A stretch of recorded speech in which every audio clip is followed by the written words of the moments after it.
ಹಾಗೂ ಗುರುನಾಥ್ ಶುಕ್ರಮ್ ಅವರು, ಇನ್ನೋರ್ವ ಶಿಕ್ಷಕರು ಸುಪುತ್ರರಾವ್ ಅವರು, ಹಾಗೆ ಮುಲ್ಲಮ್ಮ ಅವರು, ಪ್ರಶೀಲಾ ಅವರು, ನಂದಿತಾ ಅವರು, ಜ್ಯೋತಿ ಅವರು, ಹಾಗೆ ವೇದಿಕೆ ಮೇಲಿರುವಂಥ ಮೌಂಟಿ ದುಳಪ್ಪ ಅವರು, ಪುಷ್ಪಾ ಅವರು, ಶ್ರೀಯುತ ಬಸವರಾಜ್ ಅವರು, ಎಲ್ಲ ಶರಣಾರ್ಥಿಗಳನ್ನು ಹೇಳ್ತಾ ದೇವರಿಗೆ ಸಮಾನವಾದಂಥ ಎಲ್ಲ ನನ್ನ ಮುದ್ದು ಮಕ್ಕಳಿಗೆ ಶರಣಾರ್ಥಿಗಳು.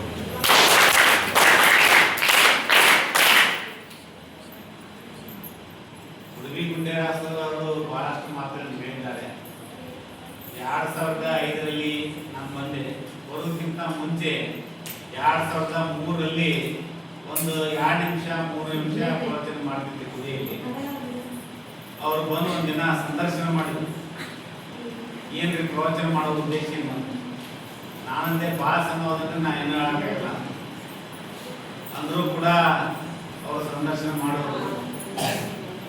2006ನೇ ಇಸ್ವಿಯಲ್ಲಿ ರೇಡಿಯೋ ಕೇಂದ್ರದಲ್ಲಿ ಸಾಹಿತ್ಯ ಚಿಲುಮೆ ಅನ್ನುವಂಥ ಕಾರ್ಯಕ್ರಮವನ್ನು ಪ್ರಸಾರ ಮಾಡಿಸಿದ್ರು.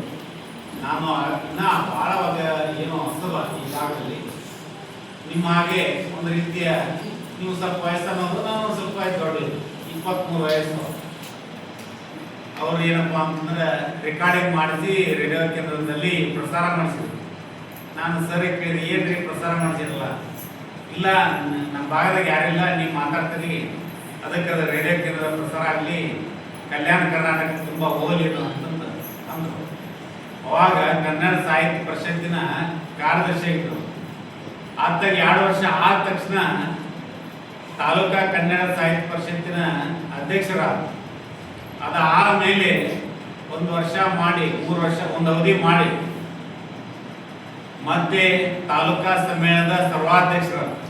ಗುಡಿಯಲ್ಲಿನೇ ಆ ಕಾರ್ಯಕ್ರಮ ಇತ್ತು. ಭಾಳ ಅತ್ಯಂತ ಸಂತೋಷ ಪಟ್ವಿ.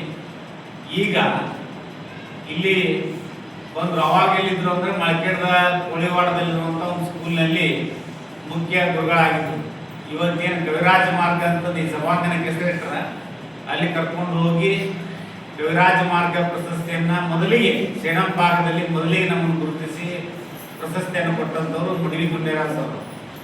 ಯಾಕಂದರೆ ನಾನು ಇನ್ನೂ ಅಂಥ ಪರಿನ ಅವ್ರಿಗೇನು ಅಷ್ಟು ಪ್ರಚಾರ ಇದ್ದಿಲ್ಲ. ನಿಮ್ಗೆ ಗೊತ್ತಾಗಲ್ಲ, ಸುಮ್ಮನೆ ಅನ್ನೋ ಆಯಿತು ಅಂತ ಕೋಳಿವಾಡದಲ್ಲಿರುವಂಥ ಒಂದು ಶಾಲೆಯಲ್ಲಿ ಆ ಪ್ರಶಸ್ತಿಯನ್ನು ಕೊಟ್ಟರು. ಅದಾದಮೇಲೆ ಇವತ್ತು ಅವರು ಜಿಲ್ಲಾ ಮಟ್ಟದಲ್ಲಿ ನಡೆಯುವಂಥ ಕನ್ನಡ ಸಾಹಿತ್ಯ ಸಮ್ಮೇಳನದ ಸರ್ವಾಧ್ಯಕ್ಷರಾಗಿದ್ದು ಅತ್ಯಂತ ಹೃದಯ ತುಂಬಿರುವಂಥ ಸಂತೋಷದಾಯಕವಾದಂಥ ಒಂದು ಪ್ರಸಂಗ ಅಂತ ಹೇಳೋದಕ್ಕೆ ಬಯಸ್ತೀನಿ. ಆನಂತರ ಇಷ್ಟು ಸುಂದರವಾದಂಥ ಭವ್ಯವಾದಂಥ ಕಟ್ಟಡ ಆಗಿದೆ. ಭಾಳ ಒಂಥರ ಆನಂದ. ಸರ್ಕಾರಿ ಶಾಲೆ ಕಲ್ತೀನಿ ನಾನು, ಏನು ಪ್ರೈವೇಟ್ ಶಾಲೆಗಿಲ್ಲ. ಪ್ರೈವೇಟ್ ಶಾಲೆ ಅಧ್ಯಕ್ಷರಿರ್ಬೋದು ಕರೆ, 6-4 ಇದ್ದು ನಿಮ್ಮನ್ನ ನೀಲಿಯಾಗಿ ಹಾಕೊಂಡೆ. ಅವಾಗ ಒಂದು ಸ್ವಲ್ಪ ಬೇರೆ ಇದ್ದು ಕಲರ್, ಈಗ ನೀಲಿಯಾಗಿ ಅಲ್ಲ ಅಷ್ಟೇ. ನಾನು 1 to 7th LKG UKG ಅಂತ ಏನು ಕರೀತಾರೆ, ಅಂಗನವಾಡಿಯಿಂದ ಹಿಡ್ಕೊಂಡು 7th ವರೆಗೂ ಸರ್ಕಾರಿ ಶಾಲೆಯಲ್ಲಿನೇ ಕಲ್ತಿದ್ದೀನಿ. ಮತ್ತು ಸರ್ಕಾರಿ ಶಾಲೆಯಲ್ಲಿ ಇರುವ ಶಿಕ್ಷಕರು ಎರಡರಂತೆ ಎಂದಿಗೂ ಬಯಸಬಾರ್ದು. ಅವರು ಸರ್ಕಾರ ನಡೆಸುವಂಥ ಪರೀಕ್ಷೆಯನ್ನು ಬರೆದು ಅದರಲ್ಲಿ ರ್ಯಾಂಕ್ ಬಂದು ಯಾರ್ದು ಇನ್ಫ್ಲುಯೆನ್ಸ್ ಇರಲಾರ್ದೆ ಒಂದು ಒಳ್ಳೆಯದಾದಂಥ ಹುದ್ದೆಗೆ ಬಂದಿರ್ತಾರೆ. ಭಾಳಷ್ಟು ನಾಲೆಜ್ ಇರ್ತೈತಿ.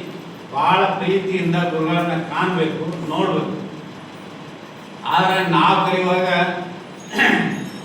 ಶಾಲೆಗಳು ಭಾಳ ಗಟ್ಟಿದ್ದಿಲ್ಲ. ಈ ನಿಮ್ಮ ಶಾಲೆ ಪ್ರೈವೇಟ್ ಶಾಲೆಯನ್ನು ಸೇರಷ್ಟು ಮಟ್ಟಿಗೆ ಭವ್ಯವಾದಂಥ ಶಾಲೆ ಇದೆ. ಸರಿ ಸುಮಾರು ಒಂದು 5 ಕೋಟಿ ಖರ್ಚಾಗಿರ್ಬೋದು ಅಂತ ನನ್ನ ಅಂದಾಜು. 3.5 ಕೋಟಿ. ಇಬ್ಬರು ಶಾಸಕರು, ಮಾಜಿ ಶಾಸಕರಲ್ಲಿ ಹಾಜಿ ಸಚಿವರಲ್ಲಿ ಇಬ್ಬರು ಕೂಡ ಒಳ್ಳೆಯದಾದಂಥ ಕೊಡುಗೆಯನ್ನು ಕೊಟ್ಟಾರ. ಶಾಲೆನೂ ಹೊಸ ಬಂತು. ಸರ್ವಾಧ್ಯಕ್ಷರು ಯಾರಪ್ಪ ಅಂತ ಕೇಳಿದ್ರೆ ನಿಮ್ಮ ಮುಖ್ಯ ಗುರುಗಳು. ಎಷ್ಟು ಮಂದಿ ಬರ್ತಾರೋ ಗೊತ್ತಿಲ್ಲ, ನಮ್ಮಂತ ಭೇಟಿ ಆಗಿತ್ತು ನಿಮ್ಮನ್ನು. ನಿಮ್ಮ ಸರ್ಗೆ ಕೇಳ್ತಾರ, ಓಣಿ ಒಳಗೆಲ್ಲ ಕೇಳ್ತಾರೆ, ನಿಮ್ಮ ಸರ್ಗೆ ಹಿಂಗಾಗಿರಲ್ಲ, ಸಮ್ಮೇಳನದ ಸರ್ವಾಧ್ಯಕ್ಷರಾಗಿರಲ್ಲ ಅಂತ ಕೇಳ್ತಾರೆ. ಅಂದ್ರೆ ಅದ್ರ ಜೊತೆಗೆ ಹೂವಿನ ಜೊತೆಗೆ ನಾರದ ಸ್ವರ್ಗ. ಅವ್ರು ಹೂವಿದ್ದಂಗೆ ನೀವು ನಾರಿದ್ದಂಗೆ, ನೀವು ಸ್ವರ್ಗ ಸೇರಿದ್ರಿ. ಅಂದ್ರೆ ಹೆಸರು ನಿಮ್ಮದು ಬಂತು, ನಿಮ್ಮ ಶಾಲೆದು ಬಂತು, ಅವ್ರದ್ದು ಬಂತು. ಕೀರ್ತಿ ಕೊಡ್ಲಾ ಗ್ರಾಮದ ಹೆಚ್ಚಾಯ್ತು. ಅವರು ಮಳಕೇಡದಲ್ಲೇ ಇರ್ಬೋದಾಗಿತ್ತು, ಸರ್ಕಾರ ಎಲ್ಲಿ ಕೊಡ್ತೈತೆ ಅಲ್ಲಿ ಹೋಗ್ತೀನಿ ಅಂತ ಬಂದು ಇವತ್ತು ಕೊಡ್ಲಾ ಗ್ರಾಮದಲ್ಲಿ ಇದ್ದು ಒಳ್ಳೆಯ ರೀತಿಯಾದಂಥ ಕಾರ್ಯಕ್ರಮವನ್ನು ಮಾಡ್ತಾ ಇದ್ದಾರೆ. ನಾನು ಪ್ರತಿನಿತ್ಯ ಫೇಸ್ಬುಕ್ ನೋಡ್ತೀನಿ, ವಾಟ್ಸಪ್ ನೋಡ್ತೀನಿ. ಸೋಮನಾಥ್ ರೆಡ್ಡಿ ಅವರು ಬಂದಿದ್ರು, ಎಲ್ಲರೂ ಬೆಳಗ್ಗೆ ಎದ್ದು ಯೋಗ ಮಾಡಿರಿ ನೋಡಿ. ನಾನು ಹೇಳ್ತಿಲ್ಲ, ನಿಮ್ಮ ಸರ್ ಮಾಡ್ಯಾರ, ಗುರುನಾಥ್ ಸರ್ ಮಾಡ್ಯಾರ, ಅವ್ರು ಮಾಡ್ಯಾರ, ಎಲ್ಲರೂ ಸೇರಿ ಯೋಗ ಮಾಡಿರಿ. ಭಾಳ ಸಂತೋಷ ಅನಿಸ್ತೈತಿ. ಯಾಕಂದ್ರೆ ನಾಗೇಶ್ವರ ಇದ್ದಾಗ ಅಷ್ಟೇ ಯೋಗ ಆಗ್ತೈತಿ ಅಂತ ಇತ್ತು. ಮುಡುಬಿ ಅವ್ರು ಬಂದಾಗ ಯೋಗ ಚಲೋ ಐತಿ, ಬಂದಾಗಿಲ್ಲ. ಕೊಡ್ಲಾ ಅಂದ್ರೆ ಒಂದಲ್ಲ ಒಂದು ರೀತಿಯಿಂದ ಸಂಪತ್ಭರಿತವಾದಂಥ ನಾಡು. ಇವತ್ತು ಅದು ಮುಂದುವರೆದಿದೆ. ವಚನದಲ್ಲಿ ಒಂದು ಸಾಲಿದೆ, ಜ್ಞಾನದ ಬಲದಿಲ್ಲ ಅಜ್ಞಾನದನ್ನು ಕೇಳು ನೋಡಯ್ಯ ಅನ್ನುವಂಥ ಮಾತು. ಅದಕ್ಕೆ ನೀವು ಸರ್ಕಾರ ಶಾಲೆಯಲ್ಲಿ ಇದ್ರೂ ಕೂಡ ಕಲಿತಿದ್ರು ಕೂಡ ಎಂದಿಗೂ ಕೂಡ ನೀವು ದಡ್ರು ಅಂತ ತಿಳ್ಕೊಬಾರ್ದು. ಏನಾದರೂ ಆಗ್ತೀರಪ್ಪ ಅಂತಂದ್ರೆ ಇವತ್ತೇನು ಅನ್ಸಂಗಿಲ್ಲ, ಮುಂದೊಂದು ದಿನ ಈಗ ಬರ್ತೈತಿ ಸರ್ಕಾರ ಶಾಲೆಗೆ ನಾವು ಹೋಗ್ಬೇಕು, ಅಡ್ಮಿಷನ್ ಮಾಡಬೇಕು ಅಂತಂದ್ರೆ. ಈ ಎಲ್ಲ ಊರನ್ನ ವಸ್ತು ಮಾಡ್ಯಾರ ಕೊಡ್ಲಾದ, ನಾಳೆ ಇಲ್ಲಿಗೆ ಬರ್ತಾರೆ, ಯಾರು ಮೊದಲಿಗೆ ಬರ್ತಾರೆ ಅವ್ರಿಗೆ ಅಡ್ಮಿಷನ್ ಸಿಗ್ತದೆ. ಅಂಥ ಪರಿಸ್ಥಿತಿ ಕೊಡ್ಲಾ ಶಾಲೆಯಲ್ಲಿ ನಿರ್ಮಾಣ ಆಗ್ತದೆ. ಅಂಥ ಶಕ್ತಿ ಮುಡುಬಿ ಗುಂಡೇರಾವ್ ಸರ್ ಹತ್ರ ಐತಿ. ಆದರೆ ತಾವುಗಳು ವಿದ್ಯಾರ್ಥಿಗಳಾದವರು ಒಂದು ಹೇಳ್ಬೇಕು, ನಿಮ್ಮ ತಮ್ಮ ನಿಮ್ಮ ತಂಗಿ ಯಾರ್ದಾರ ಅವರೆಲ್ಲರೂ ಕರ್ಕೊಂಡ್ಬೇಕು, ನಮ್ಮ ಶಾಲೆ ನೋಡ್ರಿ, ನಮ್ಮ ಶಾಲೆಯಲ್ಲಿ ಅಡ್ಮಿಷನ್ ಮಾಡ್ರಿ ಅಂತ ಹೇಳ್ಬೇಕು. ಒಳ್ಳೆಯ ರೀತಿಯಾದಂಥ ನೀವೆಲ್ಲ ಶಾಲೆ ಅಡ್ಡಬೇಡ್ರಿ. ಕೊಡ್ಲಾ ಅಲ್ಲ, ಶರಣ ತಾಲೂಕು ಎಲ್ಲ ಶಾಲೆಗೆ ಅಡ್ಡಬೇಡ್ರಿ. ಇಂಥ ಪ್ರೈವೇಟ್ ಶಾಲೆನೂ ಇಲ್ಲ, ಗೌರ್ಮೆಂಟ್ ಶಾಲೆ ಇಲ್ಲ, ಭಾಳ ಅತ್ಯಂತ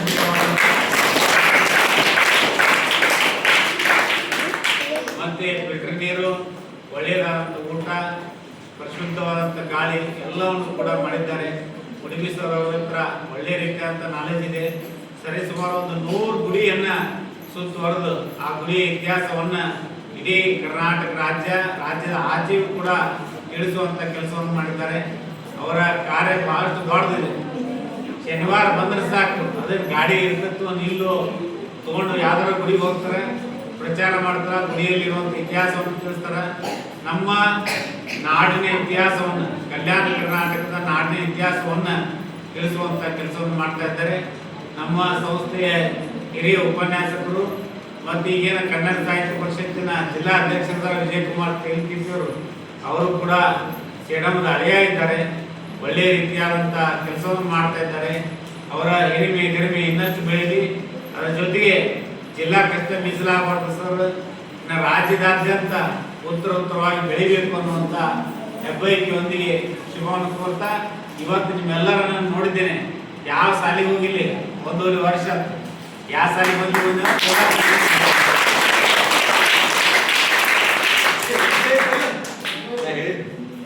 ಗೋಳಪ್ಪ ಅವರು ನಮ್ಮ ಮನೆಗೆ ಬರ್ಬೇಕಂತಂದ್ರು, ಇಲ್ಲಪ್ಪ ಶಾಲೆಗೆ ಬರ್ತೀನಿ, ಶಾಲೆಗೆ ಬರ್ತೀನಿ, ನೀನು ಅಲ್ಲಿಗೆ ಬಾ ಅಂತ ಹೇಳಿ. ಯಾಕಪ್ಪ ಅಂದ್ರೆ ಮಕ್ಕಳು ಅಂದ್ರೆ ದೇವರಿಗೆ ಸಮಾನ. ಹಾಗಾಗಿ ನಿಮ್ಮನ್ನೆಲ್ಲರನ್ನ ನೋಡೋದಕ್ಕೆ ಬಂದಿದ್ದೇನೆ, ನಿಮ್ಮ ಶಾಲೆಯನ್ನು ನೋಡೋದಕ್ಕೆ ಬಂದಿದ್ದೇನೆ. ಬಹಳ ಹೃದಯ ತುಂಬಿ ಪ್ರೀತಿಯಿಂದ ಕಟ್ಟಿರುವಂಥ ಮುಡುಬಿ ಗುಂಡೇರಾವ್ ಸರ್ ಅವರು, ಅವರೆಲ್ಲ ಸಹಪಾಠಿಗಳೆಲ್ಲರಿಗೂ ಮತ್ತೊಮ್ಮೆ ವಂದನೆಗಳನ್ನು ಹೇಳಿ ನನ್ನ ಮಾತುಗಳಿಗೆ